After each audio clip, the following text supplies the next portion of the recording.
So we all know the phrase gotta catch 'em all, right? But how easy is it to start off on that journey? That's why I decided to play through every single mainline Pokemon game to see just how long it takes to catch your first Pokemon in each game, starting with Pokemon Red and Blue. We wake up from our slumber and give the professor our name, that's pronounced Xalem by the way, before saying goodbye to our mom for the last time before the other 21 times. We have to go step into the tall grass before being stopped by Professor Oak, who wants us to catch all the Pokemon while subsequently beating the life out of his grandson because Professor Oak left his Pokeball just lying out on the table. Now, this doesn't count as a Pokemon caught, because while the Pokedex does say caught, we're gonna be going off the first Pokemon we catch, not one that's given to us by a grandfather. We then have to go grab his parcel from the Pokemon Center, but we have to pass by Wild Pokemon, and I don't have a place to buy Pokeballs yet. And this shopkeeper doesn't trust me to buy Pokeballs until I deliver this parcel. So we have to go all the way back to Pallet Town, give Professor Oak the parcel. He gives us a little mini encyclopedia that we're only gonna own for the next few minutes because we then walk past our mom's house into the tall grass and back all the way to the Pokemart to finally purchase some Pokeballs. Now we can return to the tall grass, encounter this little purple friend, and we have caught our very first Pokemon in the series in 7 minutes and 37 seconds. In the first of many instances of doing the same thing twice, we then move on to Pokemon Yellow, which does have some noticeable differences. For example, now we get to go 2 steps into the tall grass, getting really daring here, am I right? This is because Gramps has to show up in the grass as well, catching this little yellow mouse that scurries right in front of us. We also have another difference where his grandson politely shoves us out of the way to grab a Pokemon we were promised so that we're gifted the little yellow mouse that was just caught. We named him Carlos. And then we get to go through the entire process again. Grab ourselves some Pokeballs, accidentally kill a bird in the process, don't tell my mom, or PETA, actually you can tell PETA, I really couldn't care less, before we finally catch yet another purple rat in what takes almost a full minute longer than the original game. Now, as fun as it is to catch Pokemon in the world of video games, I wanted to have a good measure of how long this actually takes. So, while I'm in the middle of pre-recording this footage of catching all these Pokemon, I'm gonna compare this to how long it would take to capture a Pokemon in real life. And by capture a Pokemon in real life, I mean actually capturing a Pokemon in real life. I'm going to the nearest store and buying a Pokemon right off the shelf, and later on, I've got something planned for that Pokemon we're about to capture. Google says the closest store is 12 minutes away, so we'll check back periodically and see how that journey is going. In the meantime now, we move on to Gold and Silver, and now, instead of just being woken up by an old man, we also get woken up by an alarm clock, and my personal favorite, the existence of the concept of time. We then proceed to pick up a Cyndaquil because, again, it's the closest one to where we are, and for some reason, even though grass-type Pokemon come first in the Pokedex, they are always on the left-hand side. We head out west where we, yet again, encounter Pokemon that we can't quite capture because we don't have any Pokeballs. We then arrive at Cherry Grove City and walk by this kind old man who's definitely not gonna abduct us in the future to give us a tour of the town, and I realize saying that out loud seems a lot more consequential with my use of verbiage, but nevertheless, we meet Mr. Pokemon, a kind man who gives us a mystery egg that we need to deliver back to Professor Elm. We meet Gramps once more in this brand new body of ours who gives us a Pokedex before immediately,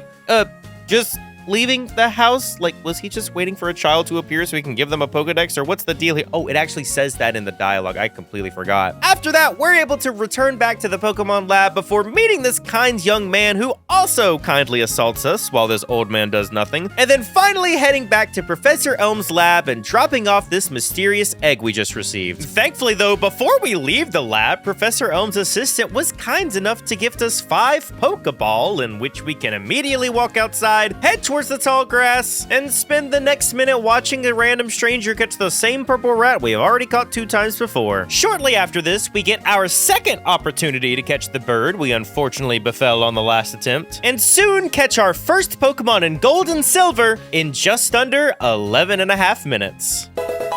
Now, I originally wasn't going to do Pokemon Crystal, as it's more or less the same game as Pokemon Gold and Silver, but there are some notable differences. Example, Pokemon finally invented gender in this game, so we get to cosplay as female Xalem. Professor Elm finally got his desk shipped from overseas. That's pretty cool. Everything else is pretty much the same, except this time we ended up catching a Sentret, finishing up in only slightly longer due to encountering a couple more Pokemon, and ending by taking just a little more time than our previous run. Now, while I'm over here getting into my vehicle, over in Pokemon Sapphire, I'm stepping out of a moving truck and into my brand new home of Littleroot. We have to spend our first minute meeting the neighbors and getting used to our new home we'll soon abandon, when, our friendly rival's dad is being attacked by a Poochyena. We look in our bag and choose the first fire thing that we see, because for some reason, I think at this point someone at Game Freak just really likes fire-type Pokemon, since we haven't seen anything else as of yet. And after saving this kind gentleman's life, it's time to go north of Littleroot and beat up his kid. And I will admit, May did have us clinging on to dear life there at the end, but as all heated rivalries start, she guides me through the start of this tumultuous journey, and I come home to receive my Pokedex and 5 more Pokeball. But before we can head out and truly start our journey, our mom seems to be waiting outside the house for us, and much to our surprise, she gifts us with a brand new invention the locals call running. After that, it's into the tall grass so I can catch our first Pokemon, this cute little Ziggy here, and I may have forgotten to heal up my Pokemon. Hopefully this won't bite us in the... So, we finally regained consciousness in front of the TV instead of the bed, because why wouldn't we? Head out once again to catch this uncute little Zigzagoon here, and we thankfully do manage to catch this little guy on our first try, totaling just over 8 minutes. Now we've got a little bit of a graphical jump here, because we are moving from the Game Boy to the GameCube to one of the 2 spin-off games we'll be playing, Pokemon Colosseum. And let's see what sort of trouble we're getting into.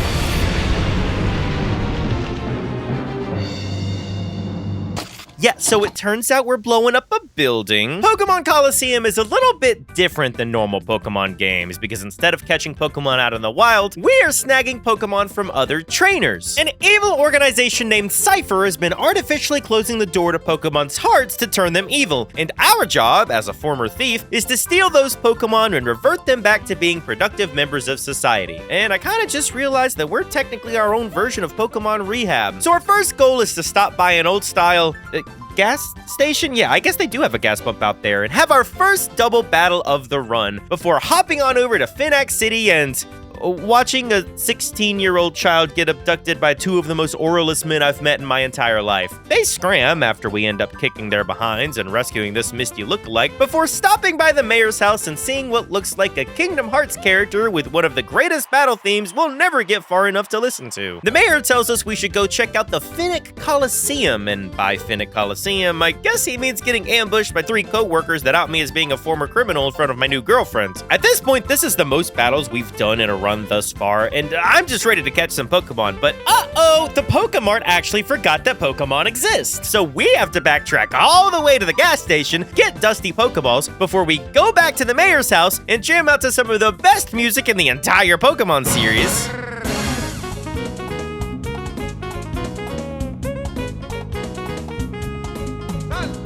Finally, we have our first Shadow Pokemon, Makuhita. And for those who don't know, Makuhita has a 100% catch rate in Pokemon Colosseum. So we grab our little guy in the ball and finish off with 18 minutes. The highest time that we've seen so far. All right, let's see how long it takes me to find a song that gets me copyright stricken. Actually, that's fine. Next up, we're on to our first remake, if you don't count Pokemon Yellow as a remake, FireRed and Leafgreen. After mashing through these walls of text telling us how to play the 7th game we've played so far today, yes, I actually did play all of these games in one sitting, not while driving, of course. It's mostly more of the same thing. Nickname our rival, wake up in front of a console older than us, and head out the door to go ahead and say goodbye to our mom for the very last... I guess we're just gonna go ahead and mosey on out of here, okay. But this time we actually get to pick Bulbasaur instead of Charmander. I know, someone must have fired the fire-type fan at Game Freak. We go through the same trials and tribulations as last time. However, there is two major improvements now. One being that Professor Oak actually gives us Pokeballs, and two being they're finally called Pokeballs. So we head out into the tall grass, throw 3 Pokeballs out at our little purple friend once more, in what is officially our fastest time to catch a Pokemon yet. We're back in the moving truck again, and as someone who's beaten this generation more times than the amount of video games most people have beaten, I can tell you there's so many differences here, like the Vigoroths moving the furniture instead of the Machokes we brought from Kanto. And our rival has a Pokemon in the middle of the room. Little strange that they changed the intimidating Poochyena to a Zigzagoon, but other than those 3 things, there's nothing different about this new entry. Our Torchic didn't die this time, so thankfully we're able to round this out around the same time as our first trip to Hoenn. Back on our 3D kick again with Pokemon XD Gale of Darkness, where we start our luxury cruise vacation by getting picked up by an evil guardian of the sea and chucked into the ocean for a nice swim. Thankfully, this was all just a simulation, or rather the pseudo-legendary scrimmage the game starts you in was, because instead of blowing up a building, we are simply the child of researchers at a laboratory, investigating shadow Pokemon and their effects on the world. I've probably played Pokemon XD enough times that I could probably do this blindfolded, the game, not the expedition to the store. So we are tasked with searching for our little sister. Why is this relevant to the progression of the story? But hey, we get to meet our favorite Professor Egad. You know, I never really thought about this, but how many people do you think got truly concerned when they did the first 2 battles of this game and thought to themselves, did they get rid of double battles in the sequel? Unfortunately, we'll never make it that far as we pick up our little sister, bring him back home, and immediately watch as our father figure gets kidnapped by the evil organization and what at this point I guess just seems to be the Orre region's favorite pastime. Anyways, this leads to our first shadow Pokemon, Teddiursa, which yet again is impossible not to catch, leaving this 3D adventure much shorter than our first time around.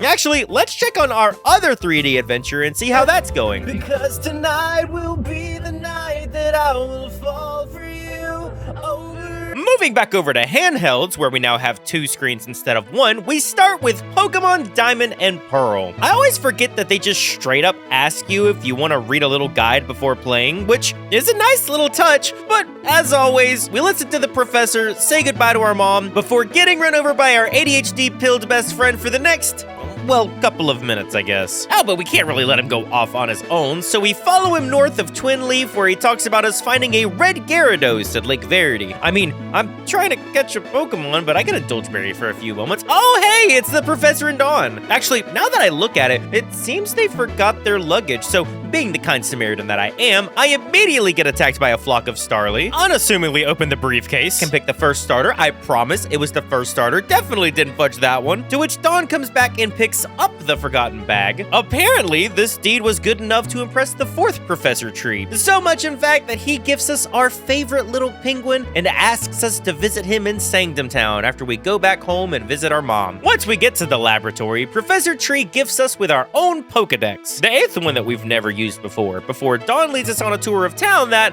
we also won't end up using. That's not actually truthful, because for the first time in a good little while, we're not gifted Pokeballs. So we do end up needing to stop by the Pokemart to grab some Pokeballs, head out into the tall grass, and just like that, we have caught our 9th Pokemon of the day.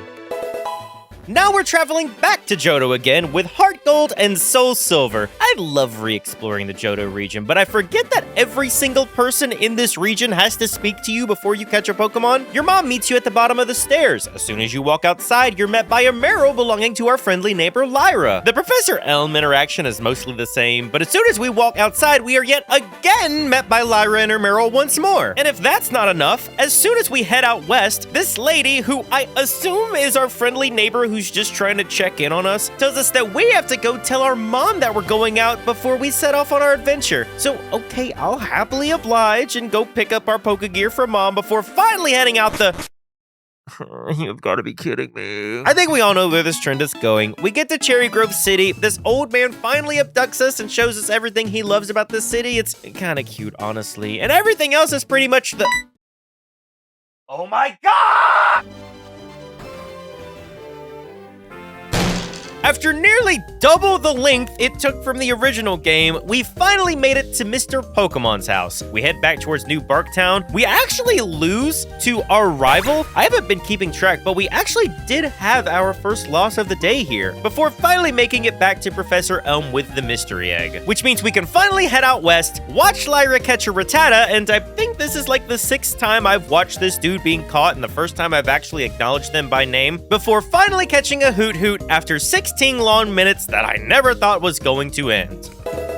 And because my friend loves owls so much while we were in call, I decided to name it Mihai because he bet me $5 that I couldn't reference his favorite character from Ace Combat 7, named Mihai Dumitru Margareta Cornelio Leopold Blanca Caro Aeon Ignatius Rafael Maria Necatas Echelage. Kuro, you owe me $5. Oh, you people, can't you see, can't you see? I can finally see the halfway point as Pokemon Platinum is next up on our list. There's a couple noticeable differences here too. First of all, Barry's even more unmedicated here because you can't even take one step in your room before he bursts in ready to start your adventure. That's also not a complaint. I was exactly like Barry growing up. Now, instead of going to Lake Verity first, we have this hyperactive friend of ours trying to run into the tall grass like the impatient devil he is. This I actually will complain about because Professor Rowan soon stops us and curses me out for it. Like, dude, I know what it looks like, but I'm on your side, man. Reluctantly though, him and his assistant do gift us a Pokemon, and I of course picked the first one. I promise. I swear I'll only tell this joke one more time in about 10 more games. Afterwards, Barry actually challenges us to a Pokemon battle, and I'm not even kidding when I say this, his Turtwig used Withdraw 6 times, and exactly 6 times, before bombarding me with tackles. I gotta give credit to where credit is due. What Barry did was more impressive than anything that I'm going to do today. Nevertheless, we head to Lake Verity to see the legendary spirit this time, rather than a red Gyarados. Only instead of encountering a legendary Pokemon, we end up finding a white guy with more bags under his eyes than a hotel concierge desk. And the rest of the story pretty much stays the same. We visit Professor Rowan, get a tour around town. We still don't get Pokeballs, but once we do, we encounter what I can only assume is the same Starly that attacked us last time, kill it out of spite, and capture another beaver to round out our time to just under 15 minutes.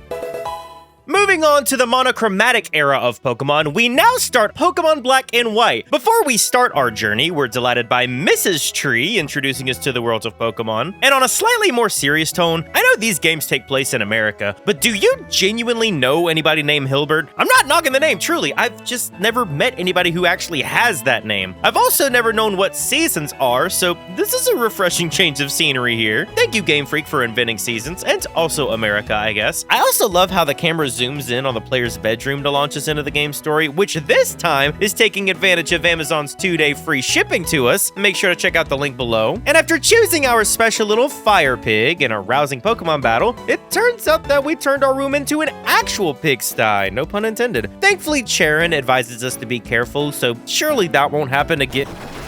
After that, it's off to head next door to the Pokemon Laboratory, which, in hindsight, makes the Amazon Prime joke I wrote 80 words ago make a lot less sense since it took us 15 seconds to walk here. We can all kind of surmise at this point what transpired. We're given a Pokedex, we walk outside, our mom says bye to us for the 13th time for our 13th reason why, and off we go to take our very first step with our very new friends to another catching tutorial by Professor Juniper. After that, the goal is a race to the next town over, or at least it is to my two best friends I'm never gonna see again, because our goal is to find this sweet little canine friends, throw out a Pokeball, and catch ourselves a brand new pal in just under 11 minutes.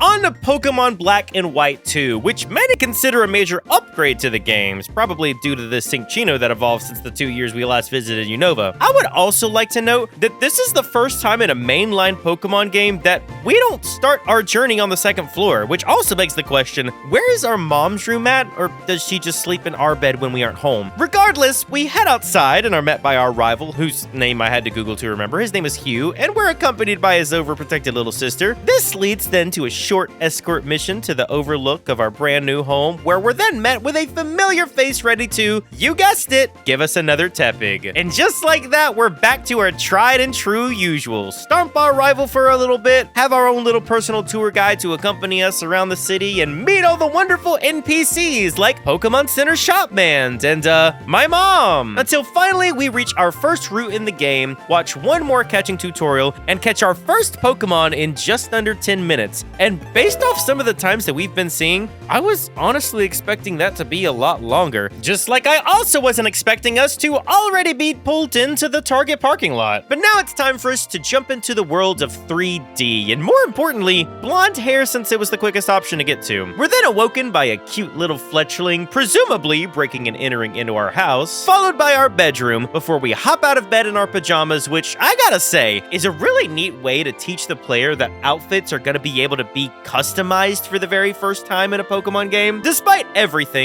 it's still us as we walk outside to be greeted by 2 of our 7,000 rivals in the Kalos region. They want to meet us at some coffee shop, so we run past our family car, the friendly neighborhood Rhyhorn, and run down what is probably the most dangerous route in all of Kalos before meeting our other 2 rivals who already have our Pokemon ready for us. The small talk is nothing but receiving a Pokedex, followed immediately with thrashing our shortest rival before she has the chance to ask us on an awkward date. And I think I need to replay through Pokemon X and Y because I just completely forgot you have to go back home to genuinely give your mom a permission slip. So after saying goodbye to our mom and our non-motor vehicle, we head towards Route 2, encounter our first 3D Pidgey that I really did think was a shiny based off how desaturated it looks in 3D, and caught our first Pokemon in 3D for the 3rd time. I don't really like filming in public because I feel like a bother, but I guess this is how it's gonna go.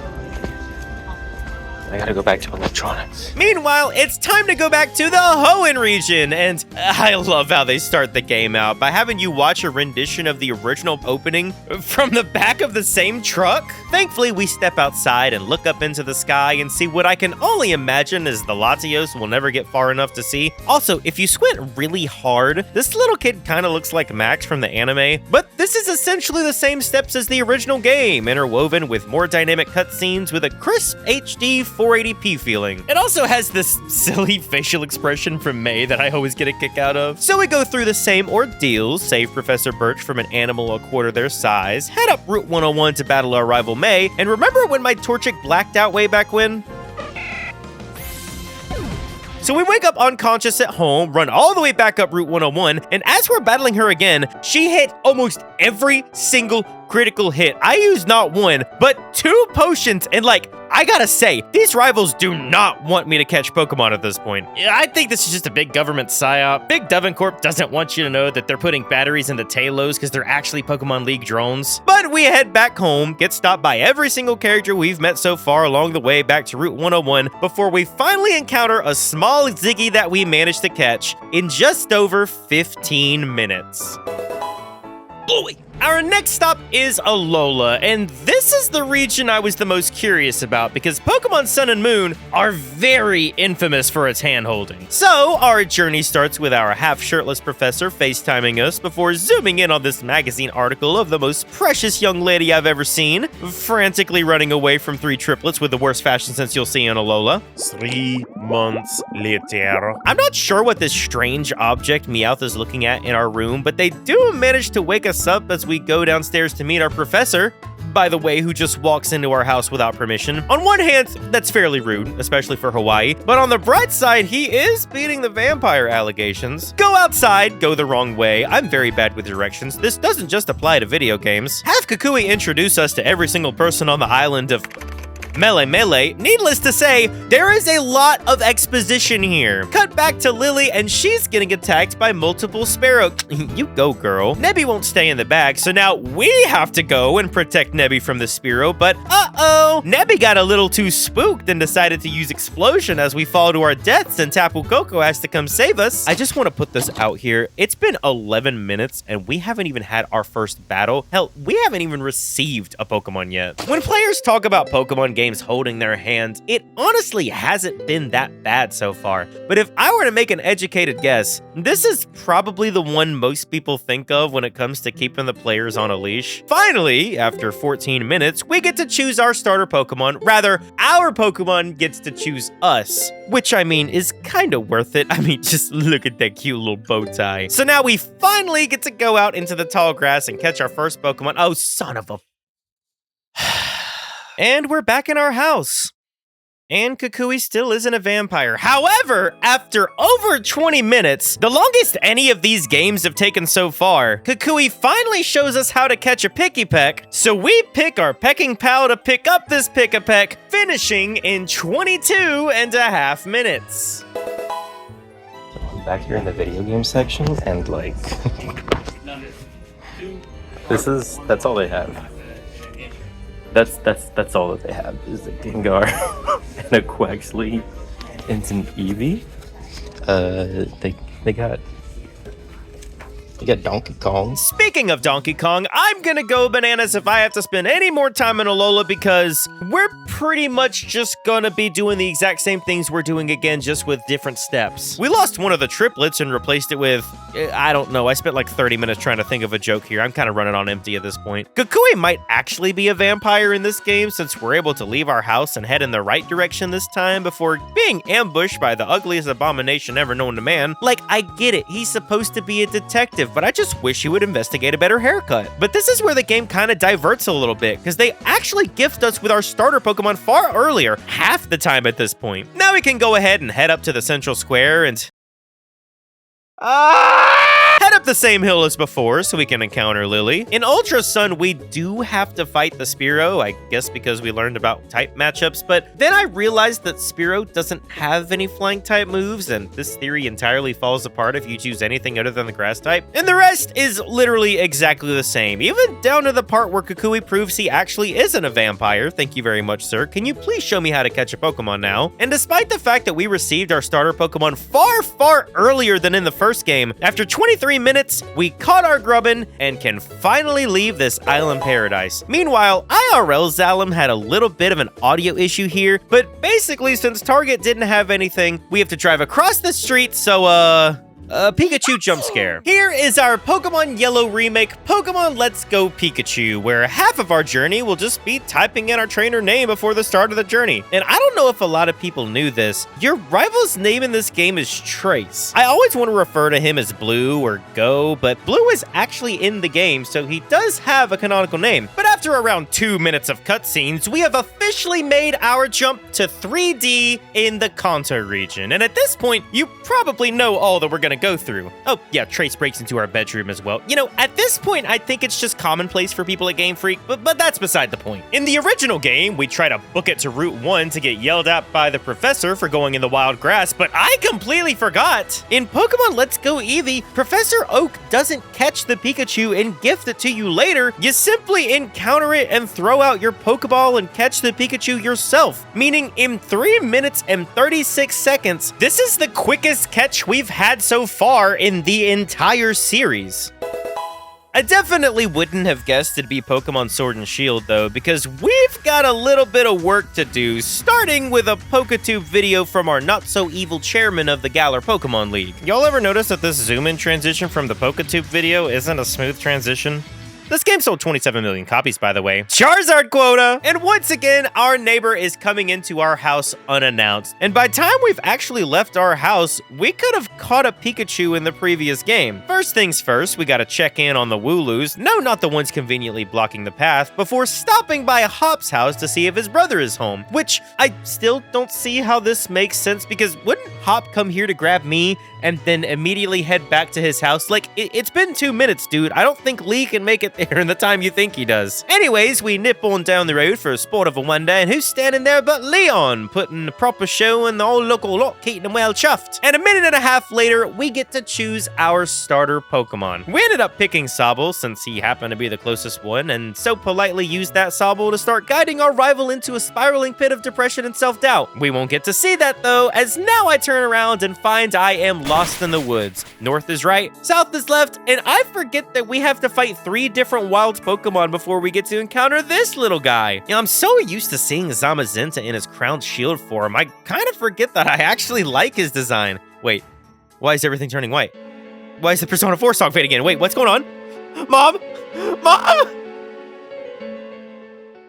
Charizard quota. Alright, enough waffling about. Let's pop in our bungalow, say Allons-y to Mom, and looks like our first encounter in the game, no catching tutorial by the way, is going to be a Wooloo. And with 18 minutes and 42 seconds on the clock, we are ready to move on to our last remake so far.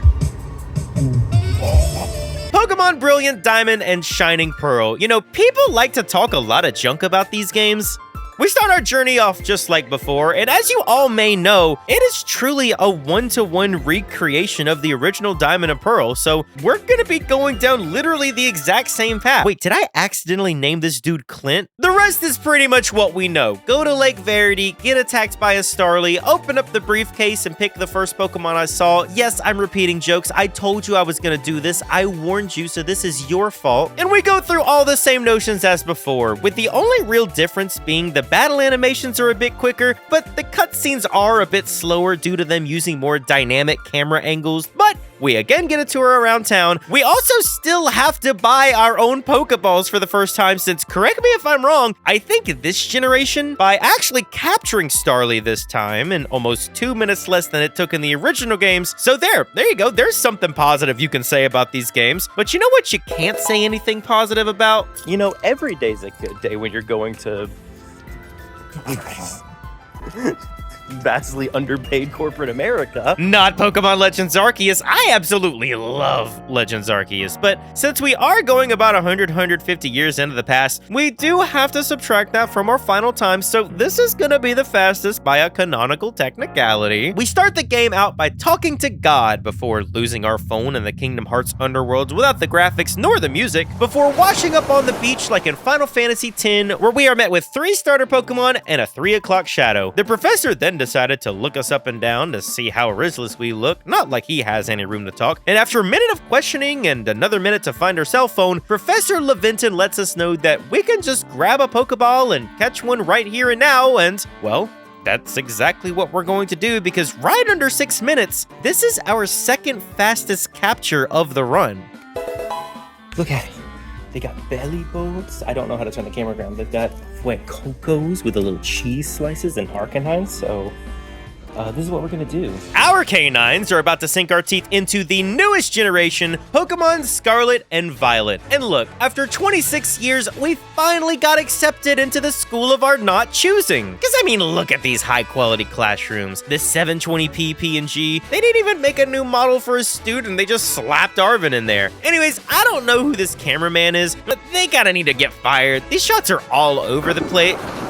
Well, that's one way to fire him. Zoom in on us in our bedroom where we're granted a brand new ability in the Pokemon series, the ability to stand. So we walk downstairs, say hello to our mom, and nobody in the Pokemon universe knows how to knock on doors. I don't got any more jokes at this point. He's got to have an important conversation with our mom. I'm sure it's completely appropriate as we head back upstairs to grab our jacket, which at this point, I just call these expletive missions, because while they do add context to the game without doing anything to the story except waste our time, they do result in expletive language, which is not the kind of language you should use when you're about to become a Pokemon trainer. Weedcat! We have to first take a stroll with our Pokemon on this nice, slow, brisk walk to just a random house. Like, is it ever explained what this house is by chance? I guess that's what happened when none of the buildings in your region have any indoors. Nevertheless, we pick Weedcat, because I mean, it's Weedcat, which gets Lady Goku excited, so we have to go battle her on the beach. And I mean, so far we haven't done much, but the conversations in this game run so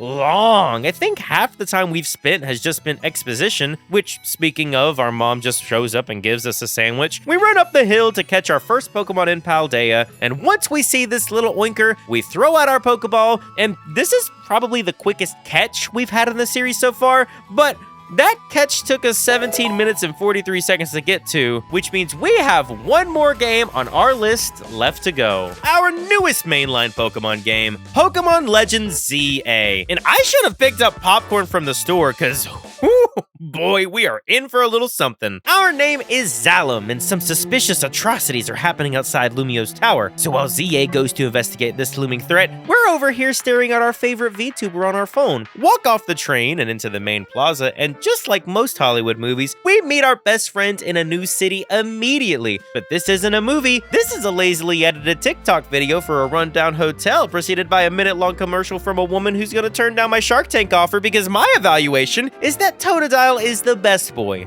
We just have to run a half a mile to get to Totodile and get ambushed by a rival gang? Fist bump? Wow, you're terrible at this. Come here, little buddy. I'm gonna give you Knuckles instead. Oh no! Totodile! Your fist bump had so much incomprehensible power that it blocked out the sun and it's nighttime now, where everybody wants to fight everybody else. Since they have to explain all of the new battle mechanics and the gameplay loop, all of this section takes forever and a day, and we're not even 12 minutes into this yet. But then we run into the most non-Girona flower you'll ever witness in your life. I know you're thinking I'm gonna make a joke here. I'm not going to. I think the fact that this little flower can do this much damage is so much funnier than I could have said here, m'lady. But does anyone find it suspicious that so far in this adventure we've filmed a movie, entered a turf war, and now this guy's inviting us back to his hotel to meet the tallest man I've ever seen in my life? So after this man explains to us how the concept of hotels and simultaneously philosophy work, this boy we met just a couple hours ago comes knocking on our door at midnight and...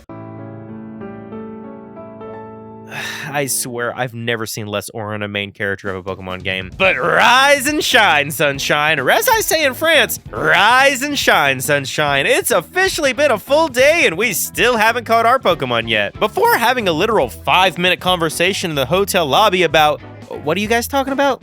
The ZA Battle Royale? Oh, okay, I was gonna roast this for a little bit, but I think this is kind of important to the story. So after this 30-second battle where we kick Urbane up and down the Kalos streets, we end up scaling a building, then immediately unscaling a building, stop by a Pokemon Center, find our first Wild Zone, and in just under 30 minutes of Pokemon Legends ZA, we have our longest time taken to catch a Pokemon in the game at 28 minutes and 50 seconds. Now, unfortunately, the footage got lost whenever I switched from one phone to another, so some of these videos here had to be reenactments, but as far as my real-time adventure, our final time clocked in at 37 minutes and 35 seconds, which you can primarily thank Target for not having anything except an Astrobot plushie in stock. But what I'm really sad about that you did miss is I made a special phone call while in the store where I asked a really good friend of mine to choose a Pokemon for me, and I'll just go ahead and let this final video sum up that conversation. Hey, girlfriend. What? You wanna come take this out of my hands?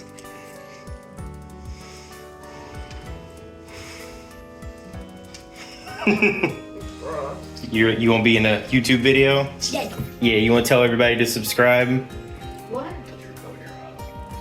So tell them to subscribe. Tell them to subscribe.